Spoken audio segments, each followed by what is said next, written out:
স্বাগত আরেকবার দেখছেন আজকের বাংলাদেশ। মামুন রশিদ, আপনার কাছে আসবো যে এই যে ব্যাপক ব্যয় এবং একই সঙ্গে ভোগ, এই বিষয়গুলিকে সামনে আনা হচ্ছে এবং একই সঙ্গে নিশ্চয়ই সরকারের ব্যয়ের যে কাঠামো সেইগুলিও আছে। আমরা একটু এই মূল কারণগুলি ব্যাকগ্রাউন্ড থেকে জানতে চাই। আপনার প্রশ্নের মধ্যে উত্তর নিহিত, আর কিছুটা আমি উত্তর দেওয়ার ক্ষেত্রে জনাব আহসান মনসুর এবং জনাব মুজাহিদুল ইসলাম সেলিমের কাছ থেকে যাব।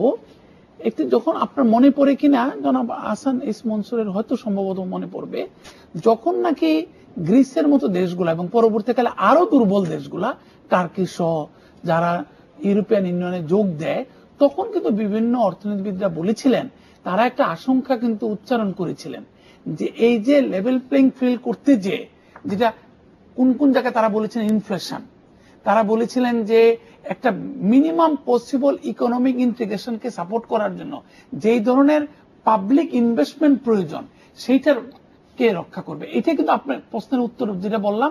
আজকে গ্রিসের সমস্যাটা কি, যে সমস্যাটা আমরা দেখেছিলাম এশীয়, যেটা শুরুতে উনি যেটা বলেছেন যে পূর্ব এশিয়ার যে সংকট ছিল 90 দশকের শেষ ভাগে এসে, 90 দশকের শুরুতে যে সংকট আমরা দেখেছি আর্জেন্টিনায়, সেটা কিন্তু ছিল মানে ওয়ার্ল্ড ইকোনমি যেভাবে ইন্টিগ্রেটেড হয়ে যাচ্ছে, গ্লোবাল ইকোনমির প্রতি অ্যাকশনালাইজেশনটাকে হিটেড আপ করে ফেলেছিল ওরা।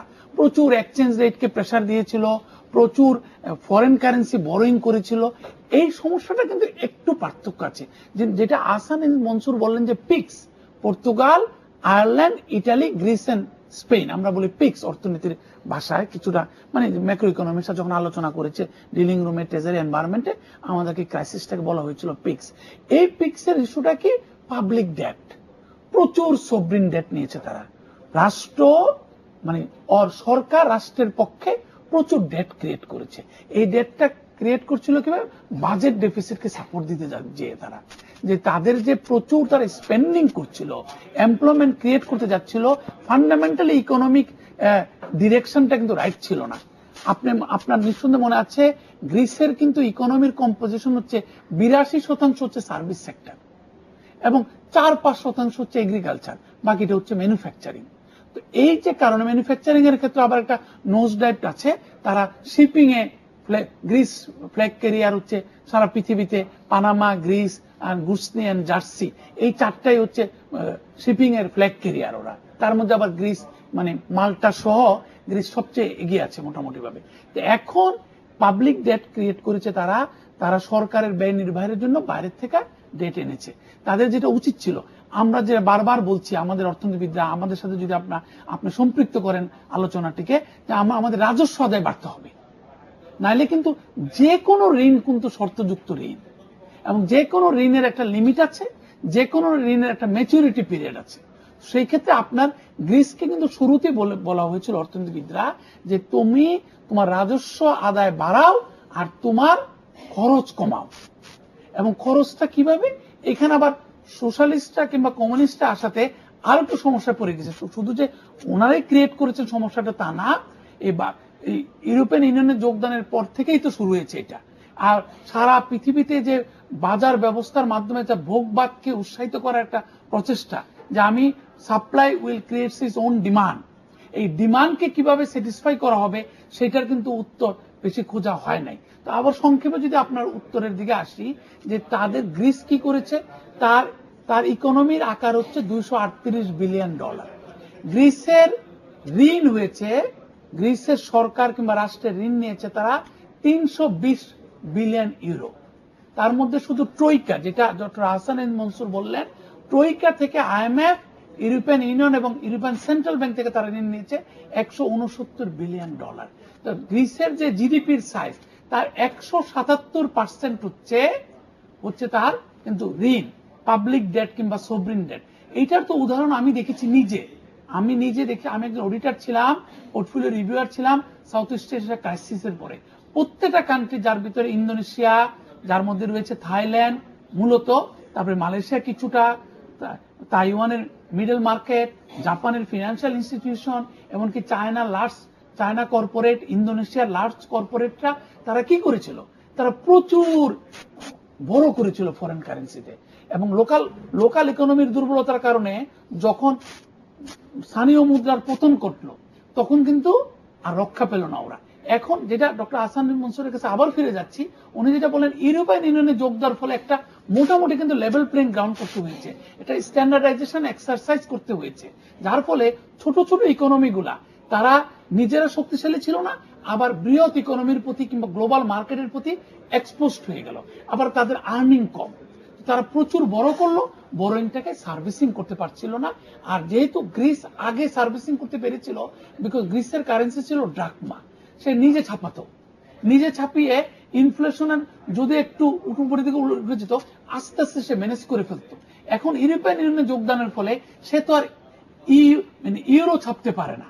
এখন কিছু অর্থনীতিবিদ বলছেন যে গ্রিস যদি ইউ থেকে বেরিয়ে আসে তার কিছুটা সুবিধা হতে পারে, কারণ সে নিজেই তখন ড্রাকমা ছাপতে পারে এবং নিজেই তার মানে ফিনান্সিয়াল ম্যানেজমেন্টটা নিজের কমান্ডে আনতে পারে।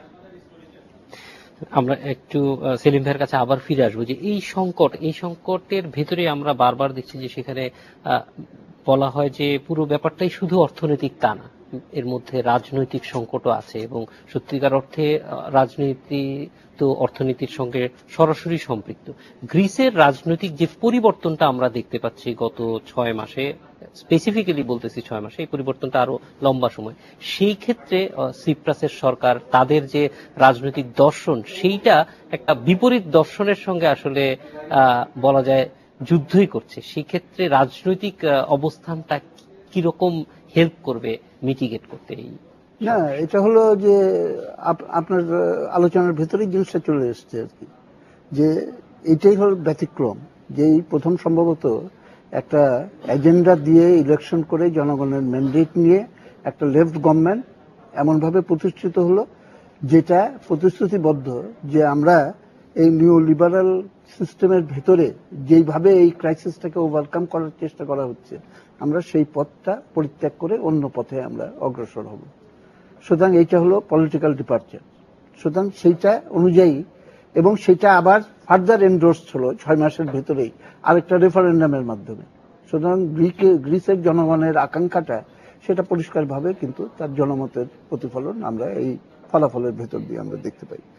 কিন্তু এই আলোচনাটার ভেতরে আমি যেতে চাই যে এগুলো তো হলো বাইরের ফেনোমেনা, যে কত খরচ করছে, কত লোন নিচ্ছে, কত ডিফল্ট হচ্ছে, কত অমুক হচ্ছে, রুলস অ্যান্ড প্রসিডিয়ার্স সেগুলো মেনে চলবে কিনা, একটা ইউনিফর্ম কোডের ভেতরে না আসলে একটা মনিটারি সিস্টেম ওয়ার্ক করতে পারে না, সেগুলো হলো ফেনোমেনা।